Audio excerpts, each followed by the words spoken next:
అతిథి కూడా కాశ్మీర్‌కు గౌతమ్‌తో కలిసి వెళ్ళడానికి నిర్ణయించుకుంటుంది. ఈలోపు భానుమతి పక్కగా ప్లాన్ చేసి ఏకంగా ఆ మీరాను కాశ్మీర్ నుంచెల్లి కాశ్మీర్‌కే పంపించేయి. కానీ మళ్ళీ తిరిగి అది ఇండియాకి అడుగుపెట్టడానికి వీల్లేదు. అవసరమైతే దాన్ని చంపేయి అని చెప్పేసి ఈ విధంగా అతిథికి పక్కగా ప్లాన్ చెప్తుంది భానుమతి. నువ్వు అనుకున్నట్టే నేను కూడా అలాగే ప్లాన్ చేశాను బామ్మ. ఎట్టి పరిస్థితుల్లో మళ్ళీ తిరిగి మీరా గౌతమ్‌తోని కలిసి ఇంట్లో అడుగు పెట్టడానికి వీల్లేదు. దాన్ని చంపైనా సరే, అవసరమైతే దాని ప్రాణాలు తీసైనా సరే, ఇక నుంచెల్లి ముగ్గురం కాదు ఇద్దరం కలిసి వస్తాం. ఇండియాలో అడుగు పెడతాం అని చెప్పేసి లగేజ్ సర్దుకొని ముగ్గురు కలిసి కాశ్మీర్‌కి బయలుదేరుతారు. ఈలోపు బెనర్జీ కూడా అనుకున్నట్టుగా మ్యాప్ ప్రకారంగా అలా వెంటనే తను రోడ్ నుంచెల్లే స్టార్ట్ అయ్యి వెళ్ళిపోతూ ఉంటాడు. ఈలోపు వెంటనే ఇక మధ్యలో ఇద్దరు కలిసి చాలా ఆకలేస్తుందని చెప్పేసి వెంటనే ఒక రెస్టారెంట్స్ దగ్గర ఆపేస్తాడు గౌతమ్. ఈలోపు ముగ్గురు కలిసి ఆ రెస్టారెంట్ దగ్గరికి వచ్చిన తర్వాత ఆర్డర్ ఇస్తూ ఉంటారు. ఆ సమయంలో గౌతమ్ ఇక పర్స్ మర్చిపోయానని చెప్పేసి అనుకొని కార్ దగ్గరికి వద్దాం అనుకునేసరికి ఈలోపు సత్య వాళ్ళ ముగ్గురు వెనకాల కూడా కాశ్మీర్కి ఫాలో అవుతూ ఉంటాడు. ఎలాగైనా సరే ఇక వెంటనే తనని చంపేయాలని చెప్పేసి నిర్ణయించుకుంటాడు. ఈలోపు ఇక గౌతమ్ కార్ దగ్గరికి వస్తున్న సమయంలో సత్య వెంటనే కార్ కింద బాంబ్ ఫిట్ చేస్తాడు. ఈలోపు గౌతమ్ కార్ దగ్గరకు వచ్చి తన పర్సును తీసుకొని వెళ్తుండగా ఆ సమయంలో కింద ఏదో పడిపోతుంది. అలా వంగి తీస్తుండగా ఈలోపు సత్య మెల్లగా కాస్త పక్కకు సైడ్కు జరుగుతాడు. ఈలోపు వచ్చిన తర్వాత భోజనం చేసి కార్ దగ్గరికి అహల్య అంటే మీరా ఉన్ను అతిథి గౌతమ్ ముగ్గురు కలిసి కార్ ఎక్కి డ్రైవింగ్ చేసుకుంటూ వెళ్తూ ఉంటారు. ఈలోపు వెంటనే ఆ సమయంలో ఇక సత్య విధంగా అనుకుంటాడు, ఈ రోజుతో నీ చావు నీ దాకా. హ, ముగ్గురు ఇద్దరు అనుకుంటే టార్గెట్ ముగ్గురు ఫిక్స్ అయ్యారు కదా, ఇదేరా నేను మా అన్నయ్యకి ఇచ్చే బహుమతి అని ఈ విధంగా అనుకుంటూ ఉండాలి.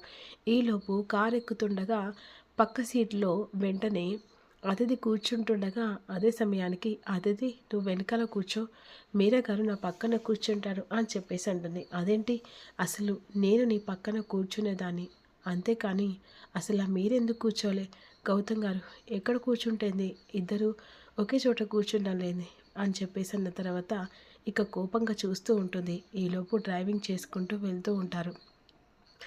ఎలాగైనా సరే ఇప్పుడు మేము ముగ్గురు వెళ్తున్నా, కానీ తర్వాత నిన్నిక్కడ చంపైనా సరే ఖచ్చితంగా నేను గౌతమ్ చేత 3 ముళ్ళు వేయించుకోవడం కాదే, అవసరమైతే గౌతమ్‌తోని ఇక్కడే హ్యాపీగా నా లైఫ్‌ని స్టార్ట్ చేస్తానే అని చెప్పేసి మనసులో అనుకుంటుంది. ఈలోపు చీకటి పడిపోతుంది. కాశ్మీర్‌కి వెళ్ళడానికి ఇక ఎలాగైనా అక్కడ బెనర్జీని పట్టుకోవడానికి ఫోన్స్ మీద ఫోన్స్ వస్తూ ఉంటాయి. ఆ బెనర్జీ ఇక మ్యాప్ ప్రకారంగా వెళ్తుండగా వెంటనే ట్రేస్ చేసి ఎలాగైనా పట్టుకోవాలని చెప్పేసి ఇక్కడ గౌతమ్ ఫ్రెండ్స్ ద్వారా తెలుసుకుంటూ ఉంటాడు.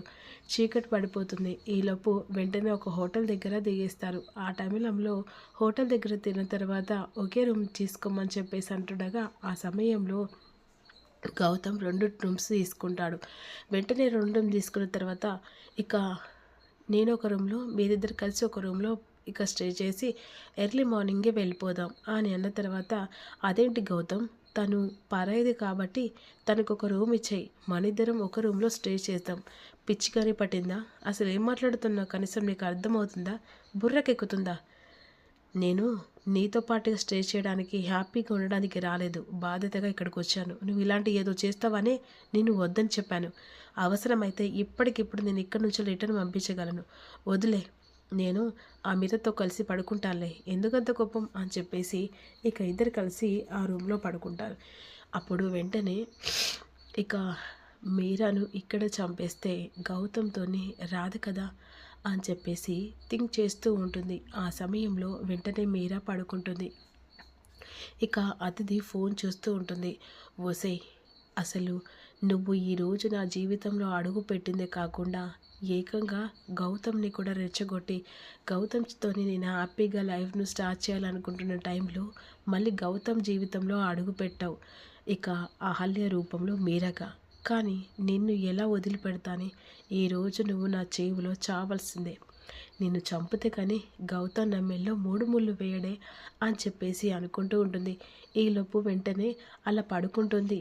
పడుకునేసరికి అదితి కళ్ళు ఇక ఏకంగా మీరను చంపినట్టుగా ఏకంగా గౌతమ్ ఇక బాబు కోసం అని చెప్పేసి అతిథి మెల్లో తాళి కట్టినట్టు కలగంటూ ఉంటుంది. చాలా సంతోషపడుతూ ఉంటుంది ఆ కళ్ళు. గౌతమ్ చేత నేను 3 ముళ్ళు వేయించుకున్నానని. ఇదిలా ఉండగా సత్య వెంటనే చీకటి పడిపోతుంది, ఇంకా రావట్లేదని విక్రమ్ చాలా కంగారు పడుతుండగా సత్యకు ఫోన్ చేస్తాడు. ఎక్కడున్నావురా? 11 అవుతుంది, ఇంకా ఇంటికి రాలేదు. అన్నయ్య, నీకు విషయం చెప్పడం మర్చిపోయాను.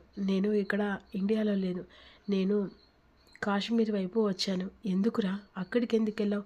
ఈ గౌతమ్ గాడు ఆ బెనర్జీ కోసం అని చెప్పేసి బాక్స్ కోసమని వాడిని ట్రేస్ చేస్తూ ఉన్నాడు. అందుకనే ఇక ఖచ్చితంగా ఈ గౌతమ్ గాడి ప్రాణాలు తీయడానికే ఇక్కడికి వచ్చాను. అంతేకాదన్నయ్య, వాడి కారు కింద బాంబు పెట్టాను. ఒక గుడ్ న్యూస్ చెప్పన్నా, ఒక్క దెబ్బకు 2 పిట్టలు కాదన్నా 3 పిట్టలు. ఆ గౌతమ్ గాని భార్య మీరా రూపంలో ఉంది. అంతేకాకుండా తన పేరు అదితి. ఒకప్పుడు గౌతమ్ని ప్రేమించింది, ఇప్పుడు గౌతమ్ కావాలని చెప్పేసి చుట్టూ తిరుగుతుంది. తన ప్రాణాలు కూడా తీయబోతున్నానని అని చెప్పేసరికి విక్రమ్ ఒక్కసారిగా షాక్ అయిపోతాడు. ఏం మాట్లాడుతున్నారా? అతిథి వాళ్ళతో ఉండడం ఏంటి? ఏమో అన్నయ్య, అతిథి ఇక్కడ ఉంది, తను కూడా చావబోతుంది. ఇక వాట్ అని చెప్పేసి షాక్ అయిపోతాడు విక్రమ్. మరి విక్రమ్ అతిథి గురించి నిజం చెప్తాడా, ఆ బాంబు తీసేలా చేస్తాడా అనేది అప్కమింగ్లో తెలుసుకుందాం.